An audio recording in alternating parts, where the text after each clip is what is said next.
Hi guys, welcome back. Right, I thought I'd come on and show you what I've been up to in the last couple of days. I've been doing loads of tags, as you can see. Usual stuff. Tags, collaging, sewing. What it started off as, Tina from Shabby Dabby Doodah got her masterboard collage sheets, and she, instead of just cutting into it as you would from this side, like you can see what you're cutting into, she cut from the reverse. So it was quite interesting. So all these I just cut on the reverse side and then got them all out, and I thought, right, how am I going to play with these?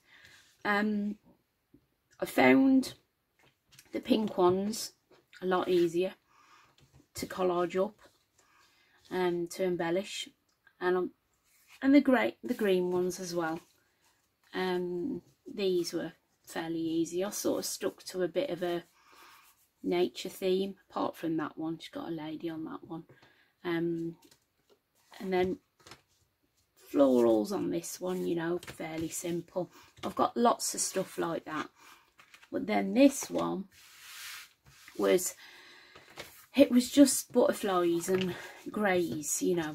I used all these butterflies, they're like glue book butterflies of Tina's, from Shabby Dabby Doodah, and I just stuck loads of butterflies on the masterboard, thinking, right, I'm just going to use all these butterflies. But then I realised I sort of hadn't got anything to put on them. You know, I mean, this one's a bit mad. This is an old die cut, you know, like it's a bit shiny, you can see, because it's been done on photo paper. I don't know whether I'll end up using this one. It's not, you know, my style, you know, but I thought, yeah, I'll try and use up what I've got. You know, I had to dig deep into my stash and think, right, what am I going to use here? You know, because everything I've got is either pinks or neutrals, you know, not a lot of sort of greys. So anyway, they've come out all right. I've backed them with really stiff packaging and sewn them. So what I've come on today to show you is how this machine, and my old Singer, has managed to sort of handle this thick card. I was quite shocked, because when I did them, I thought, oh, you know, I will sew them, and then I sort of forgot and backed them, put the backing on, and then realised I hadn't sewn them. I thought, oh no. So let's just see what she does. I'm just going to finish these last two off, so I've done all the others, but she's amazing, this machine, really is. You know, it's just like real easy going. So smooth, it's unbelievable. Now if you was to do this on an electric, your machine would be whirring and girring by now. There's no way on earth it'd cope. You know, because there's quite a few layers on this. You've got sort of your masterboard backing sheet, which is obviously your paper. I mean, paper's thin enough to go in. The paper background. Then you've got your collage sheeting, which some of these are thick. You know, they're scrapbook pages. Some of them are even thicker. Then on top of that, you've got your elements, you know, so you've got quite a few layers going on. But the machine seems to be handling it really well.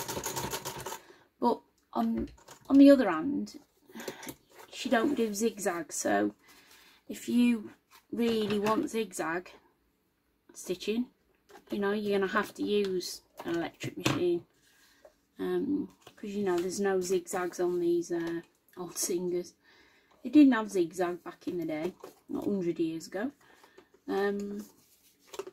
I don't think this machine is 100 years old. I don't think she is. No,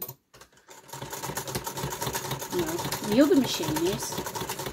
I think the other machine's 1918 or something like that. It's in a cabinet. But I think this one's more of a mid-century one. You know, like 1920 or 1930, 30s maybe, I don't know. You know, nearer sort of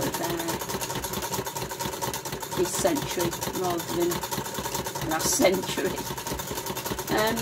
Yeah, so this is how they handle this card. And some of the backing cards that I've used were really thick. I thought, oh, this is no good, this is no good. You know, some stuff's really great, and then other stuff is proper stiff. Probably not suitable really, but you know, they were really thin to start off with, you know, in a way, too thin. And another thing I've found, because I used wet glue, just PVA, to do these, I ended up with a lot of ruckling like this, and I don't like it. And then if I'd have just put paper on that, you know, like some tea-dyed papers or something, and the ruckling would be showing through, and I really wanted to hide this, so hence using the thick card. That's why I've done it really. But I will struggle probably to put them in journals because they are quite thick, but I will sort of, you know, use them sparingly, you know what I mean, or just in folios, and not so much a fat book, you know, a fat journal. This is a belly band, and that's why I've only put that in there just to keep it so it's nice and sturdy for pushing the neck tags, you know. Because I think if I'd have just left it this paper, it would have been too flimsy, you know, if you're going to be putting tags in and stuff. So yeah, so guys, I hope you lot can find a machine out there, you know, and maybe have a bit of a play. I think what I'll do is I will use this machine purposely just for my tags and sewing. I've gone around a few of these. I mean, these aren't too bad. These are thinner because they're just envelopes. This one I did on the big machine, well, on my brother. So I've actually, you know, done the zigzag only because there was zigzagging stitches stitching on, you know, some of the images.